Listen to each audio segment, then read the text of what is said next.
চন্দ্ৰবাবু নাইডুৰ ৰাহুল গান্ধীৰ ডিল পাক্কা, বিজেপিৰ সংগ ত্যাগ কৰিব নাইডুৱে, ইণ্ডিয়াত হ'ব চামিল। প্ৰিয় দৰ্শক, বছ ঘোষণা কৰিবলৈহে বাকী আছে, আনুষ্ঠানিকতাহে বাকী আছে। তাৰিখ সোনকালে সকলোৰে সন্মুখলৈ আহিব, যেতিয়া চন্দ্ৰবাবু নাইডুৱে NDAক বিদায় দিব আৰু ইণ্ডিয়া মিত্ৰজোঁটত যোগদান কৰিব। এই কথা এইবাবেই কোৱা হৈছে যে দুদিন পূৰ্বে চন্দ্ৰবাবু নাইডুৱে প্ৰথমে তেলেংগানাৰ মুখ্যমন্ত্ৰী ৰেৱন্ত ৰেড্ডীৰ প্ৰশংসা কৰিছিল। এই প্ৰশংসা হ'ব পাৰে যে আৰম্ভণিতে মানুহে এক বিশ্লেষকৰ দৰে চাই আছে যে মঞ্চত বহি থাকোতে এজনে আনজনৰ প্ৰশংসা কৰে। দুয়োখন ৰাজ্যৰ পৃথক পৃথক দলৰ মুখ্যমন্ত্ৰী, নাইডু অন্ধ্ৰপ্ৰদেশৰ আৰু ৰেৱন্ত ৰেড্ডী তেলেংগানাৰ। অন্ধ্ৰপ্ৰদেশ আৰু তেলেংগানা আগতে একেই আছিল, পাছত পৃথক হৈ তেলেংগানা গঠন হৈছিল। সেয়ে সেই দৃষ্টিকোণৰ পৰা এজনে আনজনৰ প্ৰশংসা কৰিছে। কিন্তু প্ৰিয় দৰ্শক, যদি মই আপোনাক কওঁ বিজেপিৰ তথাকথিত চাণক্যৰ চকুত কংগ্ৰেছৰ যি ব্যক্তি দিনে ৰাতি ভাঁহি থাকে, সেই ব্যক্তি যিয়ে এতিয়া এটা সপ্তাহৰ ভিতৰত ভাৰতীয় জনতা পাৰ্টিৰ ভিতৰতে দুভাগ কৰি দিছে নিজৰ ৰাজ্যত, যি ক্ৰছ ভোটিং কৰি বিজেপিক সেই ৰাজ্যত সম্পূৰ্ণ ধ্বংস কৰি দিছে, সেই ব্যক্তিৰ প্ৰশংসা কৰিবলৈ চন্দ্ৰবাবু নাইডু আগবাঢ়ি আহি তেওঁক বিকাশ পুৰুষ বুলি ক'লে কংগ্ৰেছৰ সেই মুখ্যমন্ত্ৰীৰ কেৱল প্ৰশংসা নহয়, এটা স্পষ্ট সংকেতো দিছে। বিজেপিয়ে যি সম্পূৰ্ণ ফৰ্মুলা তৈয়াৰ কৰিছিল যে বিদ্ৰোহী সাংসদ আহিলেই যোগ্যতা বিষয়টো, সমৰ্থনৰ বিষয়টো আৰু তাৰ পাছত প্ৰথমতে TDPক টাৰ্গেট কৰা হ'ব, সেইটো প্ৰথমেই ফেইল কৰাৰ পৰিকল্পনা চন্দ্ৰবাবু নাইডুৰ। বিষয়টো 272 জন সাংসদৰ সংখ্যা অলপ পিছুৱাই আছে। খবৰ আহিছে যে চন্দ্ৰবাবু নাইডুৱে ধাৰাবাহিকভাৱে মানুহৰ সৈতে যোগাযোগ কৰি আছে, সেই ৰাজনৈতিক দলসমূহৰ সৈতে যি তেওঁৰ সমান মতাদৰ্শৰ আৰু একে ঝাটকাত বিজেপিক ডাঙৰ ধাক্কা দিব পাৰে। প্ৰিয় দৰ্শক, তেন্তে কি ঘটিল আগৰ 24 ঘণ্টাত, যিয়ে বিশেষকৈ দিল্লীত হাহাকাৰ সৃষ্টি কৰিছে? কাৰণ এনে সময়ত বিদ্ৰোহী সাংসদৰ ওপৰত এতিয়াও বিশ্বাস কৰিব নোৱাৰি। তেন্তে যদি চন্দ্ৰবাবু নাইডুৱে এই পদক্ষেপ লয়, তেন্তে মোদী চৰকাৰৰ বাবে কিমান ডাঙৰ সংকট হ'ব সেয়াও মই আপোনাক দেখুৱাম। নমস্কাৰ, নিউজ অন নৰ্থ ইষ্টৰ আজিৰ এই প্ৰতিবেদনলৈ আপোনাক স্বাগতম। আপুনি চাই আছে দেশৰ এটা অগ্ৰণী, নিৰ্ভীক, নিৰপেক্ষ আৰু বহুভাষিক channel News on North East. News on North ইষ্টৰ মাধ্যমেৰে আমি কেৱল বাতৰি সম্প্ৰচাৰ কৰাই নহয়, ইয়াৰ আঁৰৰ প্ৰকৃত সত্যও আপোনাৰ সন্মুখত তুলি ধৰিবলৈ চেষ্টা কৰোঁ, যিবিলাক বাতৰি গদি মিডিয়াই আপোনাৰ সন্মুখৰ পৰা সদায়ে লুকুৱাই ৰাখে। প্ৰিয় দৰ্শক, অনুগ্ৰহ কৰি আমাৰ এই নিউজ অন নৰ্থ ইষ্ট চেনেলটো ছাবস্ক্ৰাইব কৰিবলৈ নাপাহৰিব, কাৰণ আমাৰ এই নিউজ অন নৰ্থ ইষ্টৰ দৰে এনে প্ৰকৃত খবৰ আপুনি আন ক'তো চাবলৈ হয়তো নাপাব। টিভি চেনেলবোৰে এই খবৰ দেখুৱাবই নোৱাৰে, কাৰণ সেই চেনেলবোৰ চৰকাৰৰ ইচাৰাতহে চলে।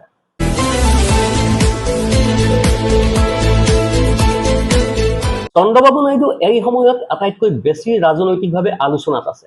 প্ৰথমতে আপৰ, তাৰ পাছত TMC, তাৰ পাছত উদ্ধৱ ঠাকৰে। তাৰ পাছত খবৰ আহিছিল যে চন্দ্ৰবাবু নাইডুৱে যি কথা কৈ আছে তাৰ প্ৰভাৱ মোদী, অমিত শ্বাহৰ ওপৰত পৰিছে।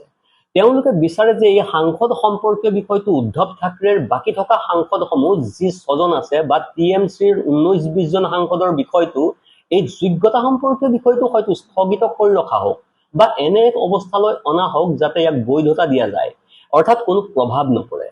এনে কিবা এটা হোৱাৰ পাছত চন্দ্ৰবাবু নাইডুৰ সৈতে মোকাবিলা কৰা হ'ব।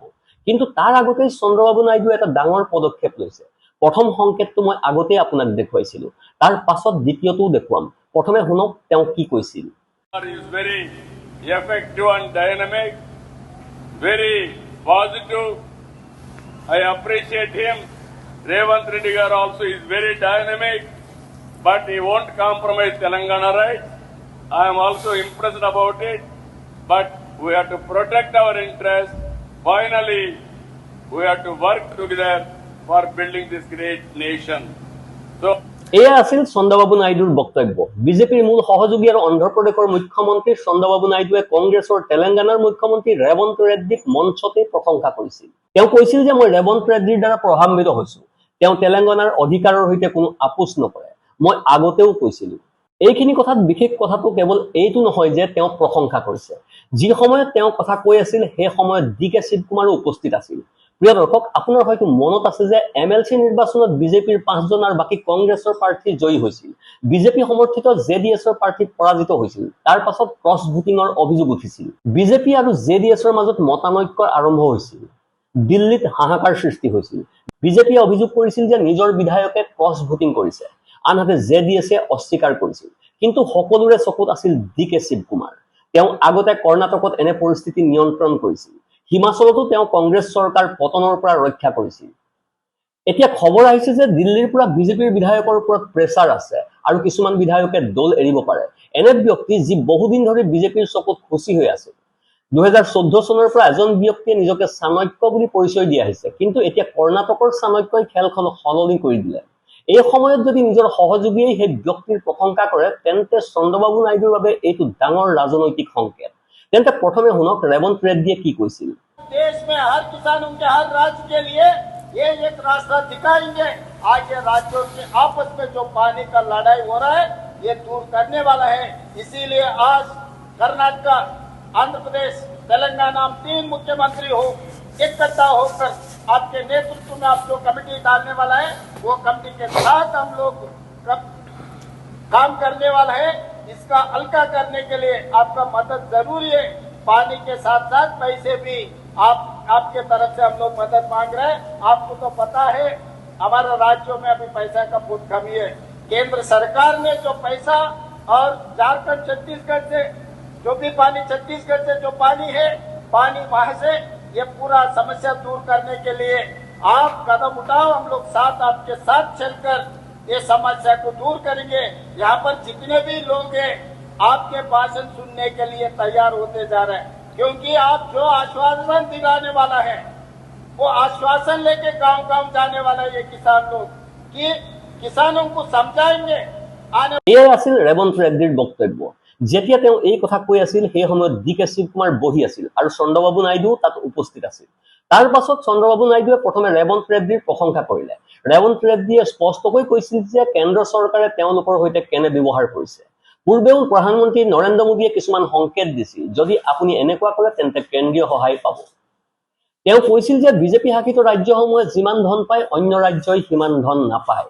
এই কথাবোৰ চন্দ্ৰবাবু নাইডুৰ সন্মুখতে উন্মোচন কৰা হ'ল। তাৰ পাছত পৰিস্থিতি সলনি হোৱাৰ ইংগিত দেখা গ'ল।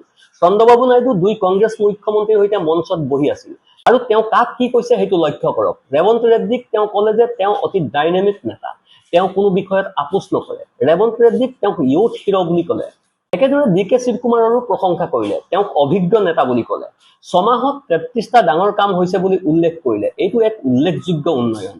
প্ৰিয় দৰ্শক, এতিয়া ৰাজনৈতিক সমীকৰণ দ্ৰুতগতিত সলনি হৈছে আৰু ইয়াক কেৱল ৰাজনৈতিক লাভ লোকচান বুলি নাভাবিব, কাৰণ প্ৰতিটো পক্ষই নিজৰ স্বাৰ্থক লৈ খেলা খেলি আছে। যদি অলপো দেৰি হয় তেন্তে TDPৰো অৱস্থা TMC, উদ্ধৱ ঠাকৰেৰ শিৱসেনা আৰু আপৰ দৰে হ'ব পাৰে। এইখিনিতে আপোনালোকে আমাৰ এটা সৰু অনুৰোধ, চেনেলটো ছাবস্ক্ৰাইব কৰিবলৈ নাপাহৰিব।